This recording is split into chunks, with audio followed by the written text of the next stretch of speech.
One day we did a Guinness Ghana call. So they want to buy the show from me. So you go pay for They will pay me, and then make I saw the artist. They'll take care of accommodation. So I called everybody back. How much make I give you? At those times, 200 cedis, 300 cedis. And then people gave me 30,000 cedis. I took the money and I went to book the same thing in Cape Coast. Takrade, Tamale, Kumasi. I said, I did do talk. The matter job hot. Assembly Diloto. Hey! Aye! In today's edition of Roland Reports, the boss of Black Avenue Music, that is D Black, is in the news, and he has made a very interesting revelation. You know, he has a show running on YouTube as well as on DSTV also, titled The Uncut, where he has interviews, or he interviews people or personalities from the industry with regards to their life, their career and everything, profiling and their preferences and how to even make the industry grow.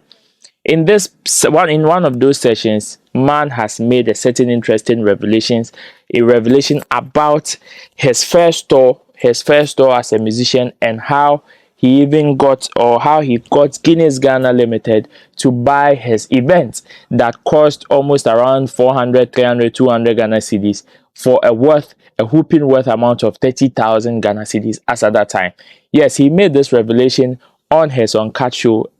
And he also spoke about how his friends in the music space helped him to make this particular dream a reality. On what started as a single event now became a tour out of the possible collaborations that they gave him as at that time. So yes, my name is Roland AMARTEY. This is Roland Report. You're welcome. If this is your first time, don't forget to subscribe. Don't forget to share this content with others so they can equally enjoy the beautiful things that you enjoy on this platform. You know I do this with you, so whatever we discuss here today, you are also at liberty to share your views in the comment section. Of course, let me hear from you. Let me know what you think about what we are going to discuss today, but make sure you follow the YouTube community guidelines. Mr. No insult. No insulting. No insulting. So yes, I know one of the problems in the industry has to do with people finding sponsorship, on how to even start a business, on how to even go about it. One of the problems is finding sponsorship. But then somebody like D Black, a businessman as we know him to be in the space, if you are talking about one of the most successful businessmen in the space, of course, you can't have this discussion without mentioning somebody like D Black. And his businesses spans from his music career to his media house that is now open, to his club, to his most of the businesses that he owns, like group of companies that D Black owns. And I mean, making these revelations comes with lots of inspiration, even to the younger ones as event organizers, even in the space. Because yes, we all know the challenges when it comes to having sponsors and all that. But D Black was able to get a cool 30,000 from Guinness Ghana Limited without him even picking a phone and calling them. How he did it is a mystery. How he did it is a miracle, of which he has narrated it. He has revealed it in the Uncut show, or one of his sessions on the Uncut show, where he even had Joey B and others even on set. And he made revelations on how his first tour with Sarkodie and almost all the top artists in the space came about. I have this video here that I would want you to hear from D Black himself, and when we come back, tell me the inspiration that you pick from. Is this particular move applicable in our current dispensation? That is one of my major questions on today's topic. Stick and stay, I'll be right back. I went on tour with Sarkodie, my first tour. When I said, okay, this hip hop shit got to change, I went and booked a venue in Kwewu, Easter time. So I booked the venue in like January. I paid with my own money. It wasn't expensive. I think it was like 400 cedis. It was called Wax Hotel. But I didn't have any room there. Yeah. I booked the courtyard, like the floor. Yeah. And I did a poster with all my friends. So I do show for April. You could do Ifya, Stage A, Trigmatic, Yapono, Sack, everybody. I did a poster, posted it on Facebook, and I put Robbie Deb's number, my manager at the time. I put his number there for sponsorship or any information. Contact this number. Yeah. One day we did a Guinness Ghana call. So they want to buy the show from me. So you go pay for they will pay me, and then make I saw the artist. They'll take care of accommodation. So I called everybody back. How much Which I give you. At those times, 200 cities, 300 cities, and the people gave me 30,000 cities. Damn. I took the money and I went to book the same thing in Cape Coast, Takrade, Tamale, Kumasi. I said, well, they do talk. I went to VIP, they gave us a deal on their buses. So the last one was Tamale. With this Sunyani, and at that time, D-Crime was on fire. D-Crime had a song, we did get on the dance floor, and he was going with me for shows, and we went to Legon one time, and the girls all started doing this. On that song, because he was doing an a cappella. He started with a cappella. Months later, now when we did do show, even for end my set. Usually I bring him to do his song, so we do get on the dance floor and we're done. Right. Now we have to do get on the dance floor, then D-Crime drops the monster. So my big question is this particular move applicable in our current dispensation? Do we still have people that will say, put me on? I have a relationship with Asumisi, so you, Charlie, put me on. Oh, I'll go pass through. Oh, I'll pass through for you. Put their names on the posters, and when you get sponsorship, or by God's grace, if you're able to secure some level of sponsorship like D Black did, then maybe you sort them out. Or do we even have honest event organizers or promoters who would say, Charlie, come and grace my occasion because of the relationship I have with you? You understand and you appear.